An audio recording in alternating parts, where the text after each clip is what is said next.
aku nggak tahu kalau mereka ada di sana gitu. Pas aku nyampe ke sana, aku lihat, dari situ aku memberi ruang untuk adik-adik bisa bertemu dengan ayah. Pemirsa Intens Investigasi, Betran Peto Putra Onsu akhirnya angkat bicara mengenai polemik yang tengah menjadi sorotan publik terkait hubungan orang tuanya, Ruben Onsu dan Sarwenda, khususnya terkait pertemuan Ruben Onsu dengan kedua anaknya. Dalam keterangannya, Betran menyampaikan dukungan penuh kepada Ruben Onsu. Ia berharap sang ayah dapat memiliki kesempatan bertemu dengan kedua anaknya dalam suasana yang lebih nyaman dan dengan waktu yang lebih leluasa.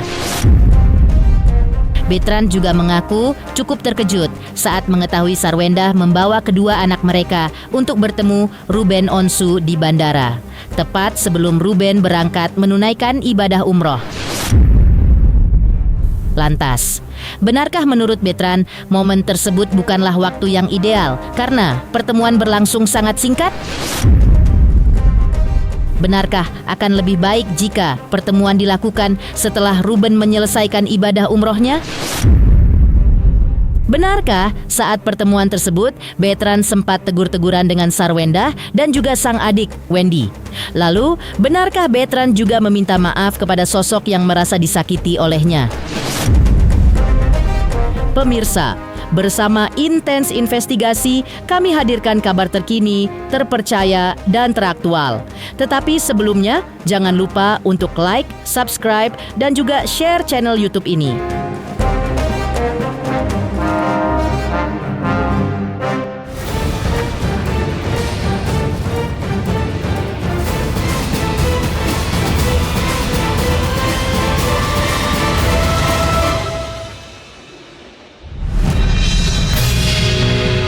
Pemirsa Intens Investigasi, mengejutkan, Betran Peto Putra Onsu baru-baru ini mengungkapkan dukungannya kepada Ruben Onsu, sang ayah, agar bisa bertemu dengan kedua anaknya di waktu yang pas. Apalagi jika mengingat konflik yang saat ini terjadi dengan Sarwenda dan Ruben Onsu mengenai susahnya sang ayah untuk bertemu dengan kedua putri kecilnya.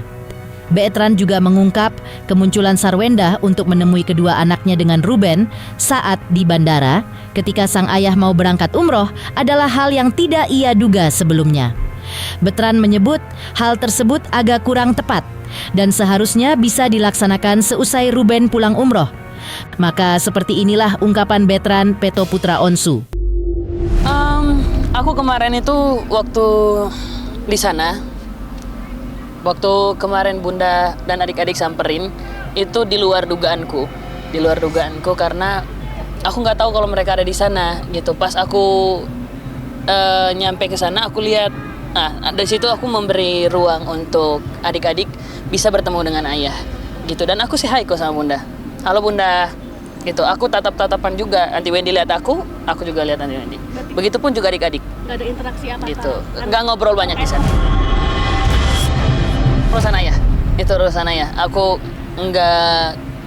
hanya mendukung gimana biar ayah bisa ketemu sama adik-adik di waktu yang pas gitu, nggak di saat lagi umroh gitu, nggak di saat lagi mau pergi ibadah. Tiba-tiba kemarin muncullah wartawan banyak gitu, dan juga ada adik-adik di sana gitu. Dan aku nggak tahu adik-adik habis dari mana, dan mereka habis pulangnya dari, setahu aku kemarin habis dari Singapura ya, ada les balet kalau nggak salah. Aku tanya sama ayah, adik-adik kenapa bisa di sini gitu, habis dari les dari Singapura kalau nggak salah habis.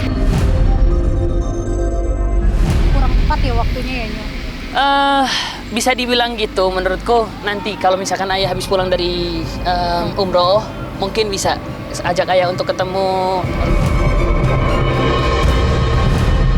Lalu, Betran Peto Putra Onsu juga menyebut pada saat pertemuan kemarin, ia juga memberikan ruang untuk ayahnya dan kedua anaknya untuk bisa melepaskan rindu, bicara, dan berpelukan.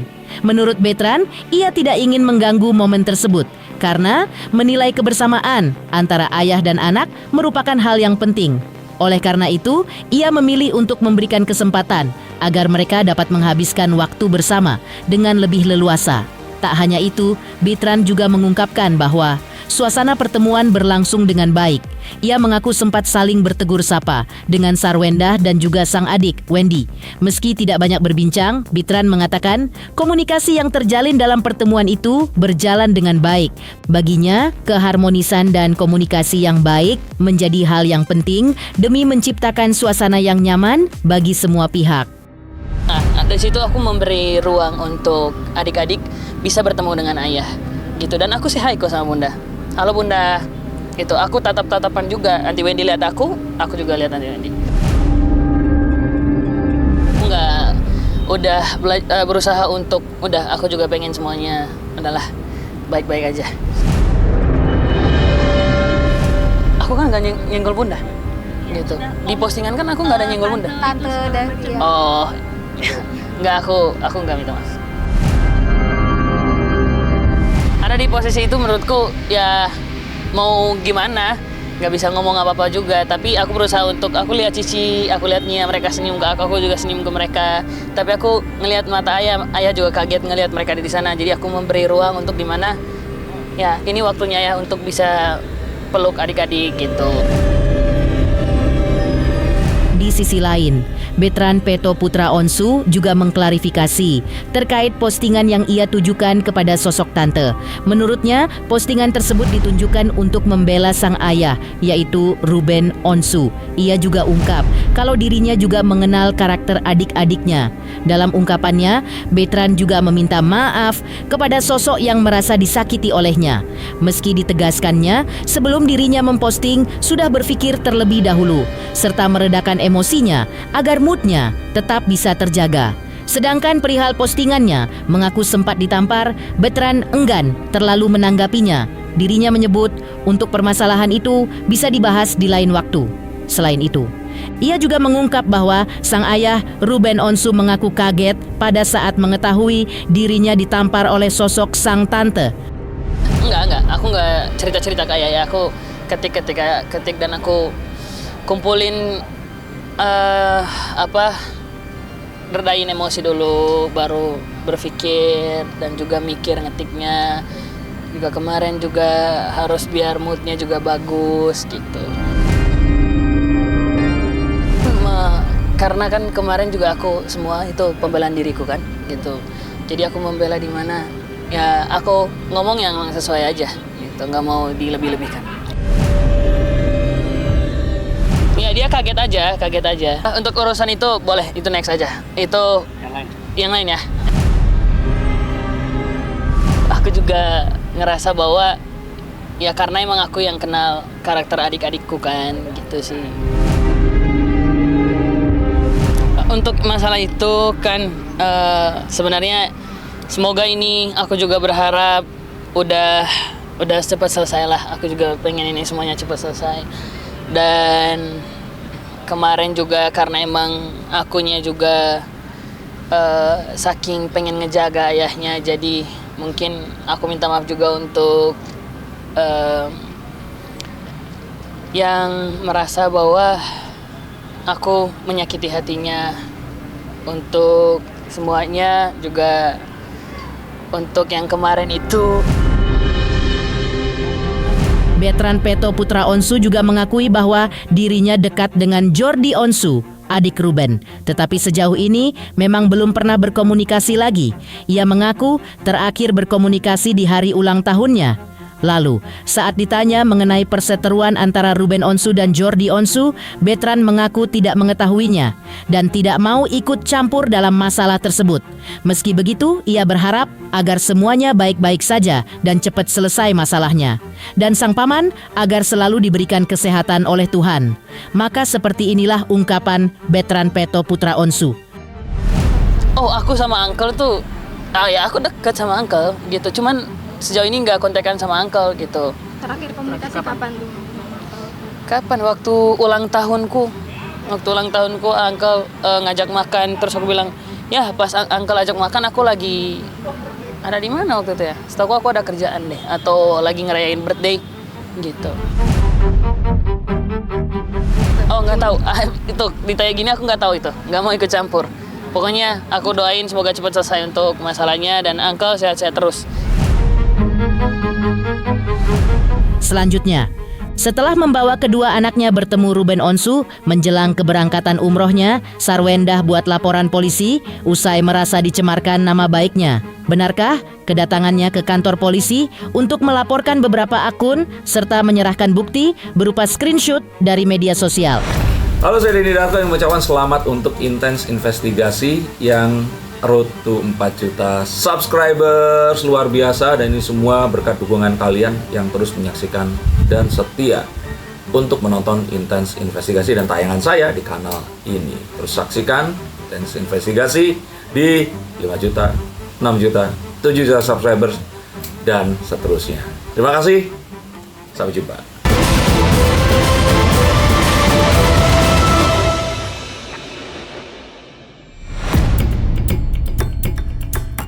Pemirsa Intens Investigasi, di tengah praharanya dengan Ruben Onsu, Sarwendah mendatangi Polres Metro Jakarta Selatan Senin 29 Juni 2026 kemarin.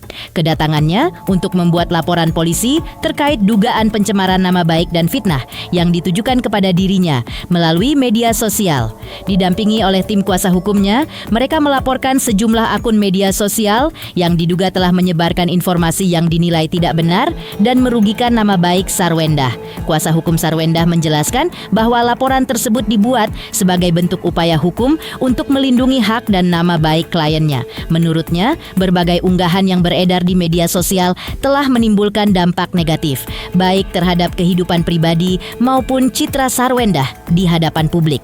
Dalam proses pelaporan, pihak Sarwendah turut menyerahkan sejumlah barang bukti kepada penyidik. Bukti tersebut berupa tangkapan layar atau screenshot unggahan dari media sosial yang diduga mengandung unsur pencemaran nama baik dan fitnah. Seluruh bukti itu diharapkan dapat membantu proses penyelidikan yang dilakukan oleh pihak kepolisian. Sementara itu, pihak kepolisian menerima laporan tersebut dan akan melakukan pendalaman terhadap materi laporan beserta barang bukti yang telah diserahkan. Selanjutnya, penyidik akan mempelajari seluruh dokumen dan meminta keterangan dari para pihak yang berkaitan untuk menentukan langkah hukum berikutnya. Laporannya sudah ada,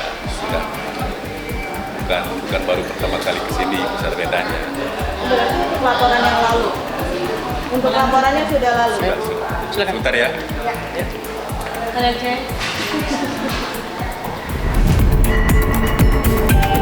Terima kasih semuanya. Nanti akan dilanjutkan semua sama kuasa hukum saya juga. Jadi terima kasih, biar mereka aja yang menjelaskan ya. Laporannya udah ada semuanya. Terima kasih.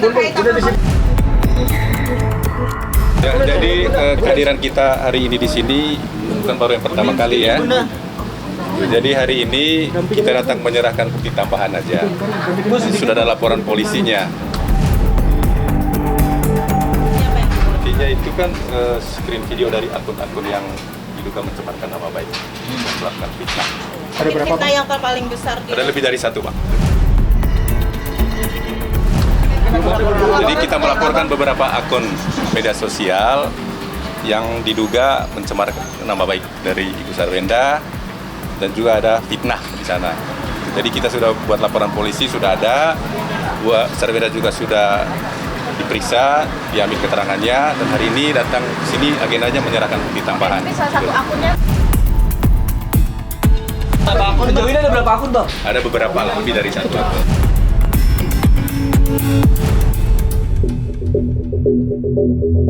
Tak hanya itu, kuasa hukum Sarwendah juga mengungkapkan bahwa keputusan tersebut telah dipikirkan secara matang oleh kliennya. Menurutnya, langkah itu bukan diambil secara spontan, melainkan setelah melalui berbagai pertimbangan demi mengutamakan kepentingan dan kenyamanan kedua anak mereka.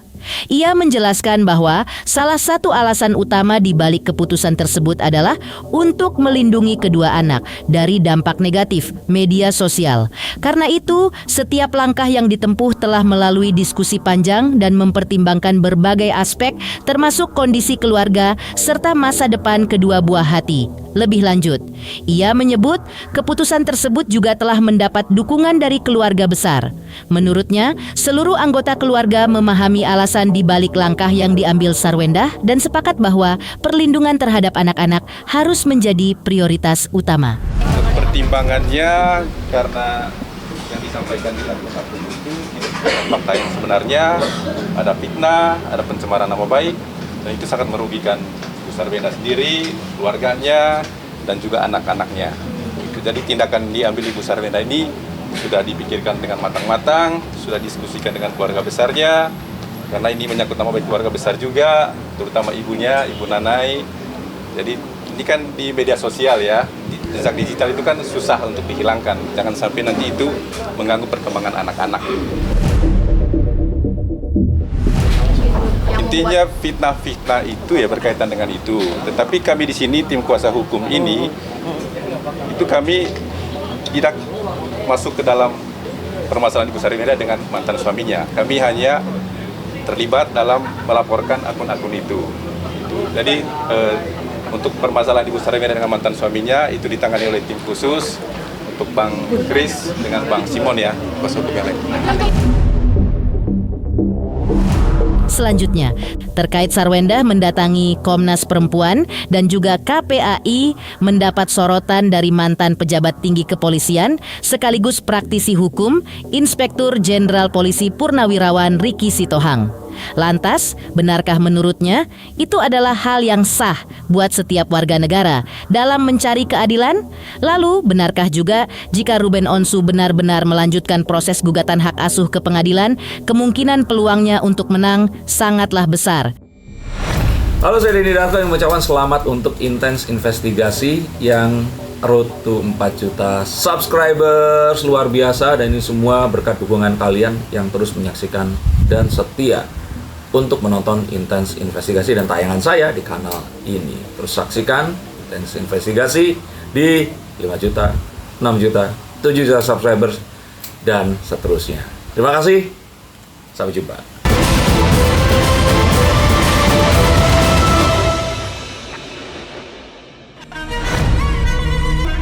Pemirsa Intens Investigasi.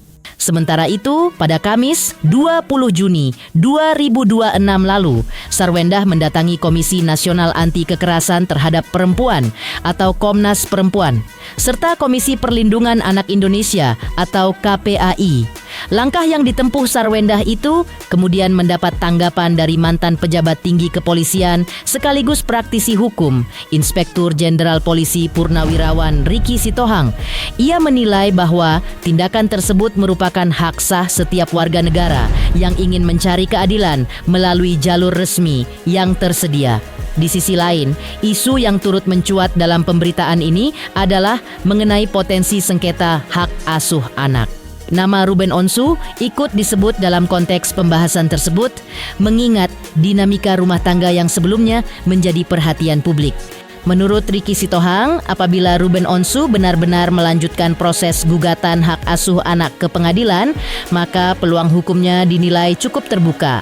Namun demikian, ia menegaskan bahwa setiap perkara hak asuh anak pada dasarnya akan diputuskan berdasarkan pertimbangan terbaik bagi anak, bukan semata-mata pada pihak yang mengajukan gugatan. Kalau masalah kasus pengasuhan anak ya, yang namanya Sarwenda berkomunikasi, berkonsultasi dengan Komnas Perempuan, sah-sah saja. Silakan saja dia berkonsultasi tentang dudukan posisi dia sebagai ibu rumah tangga, sebagai ibu daripada si anak, yang mana diserahkan untuk pengampuan anak terhadap dia, sah-sah saja, tidak ada masalah. Namun perlu diingatkan kepada kita semua, bahwa pemilik anak itu bukan hanya seorang Sarwenda, tapi ada seorang Ruben, sang ayah, yang harus juga mempunyai hak yang sama tentang pengasuhan anak. Kecuali kalau sananya Ruben Onsu itu melakukan perbuatan tindak pidana, menganiaya, atau menelantarkan anak, mungkin berbeda posisinya. Jadi kalau ini memang dilakukan terus tanpa adanya suatu koordinasi komunikasi yang baik, gugat saja, kan gitu. Jangan dengan alasan pengampuan anak terus mengkebiri hak asuh daripada seorang Ruben sebagai seorang ayah. Kecuali kalau dia itu mengabaikan, itu masa bodoh lah, beda ya. Tapi dia kan pengen. Berarti dia status sebagai orang ayah itu berarti bagus dong. Nah, kenapa dihalang-halangi? Sekali lagi saya katakan, jangan sampai ada pihak ketiga untuk memboncengi peristiwa ini, menghalang-halangi kedua belah pihak untuk bertemu dengan sang anak ataupun memberikan perhatian kepada anak. Kalau ada orang ketiga yang melakukan itu berarti nggak benar, ya.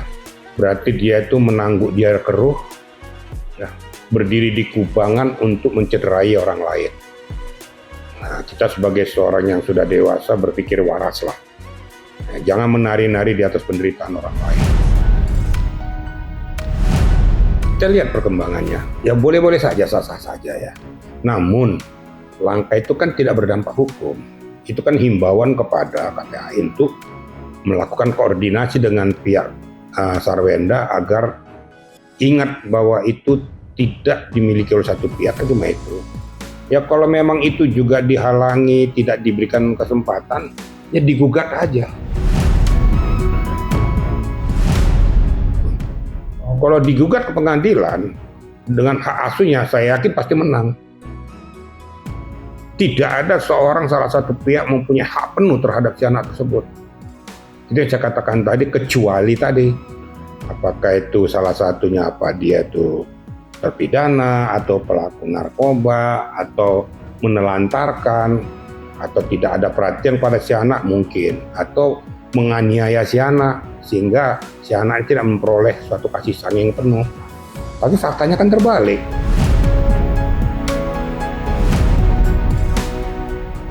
Demikian pemirsa, kabar terkini, terpercaya, dan teraktual yang kami hadirkan hari ini. Pemirsa Intens Investigasi, jangan lupa saksikan terus Intens Investigasi. Dan pastikan jangan lupa untuk like, subscribe, share, dan juga komen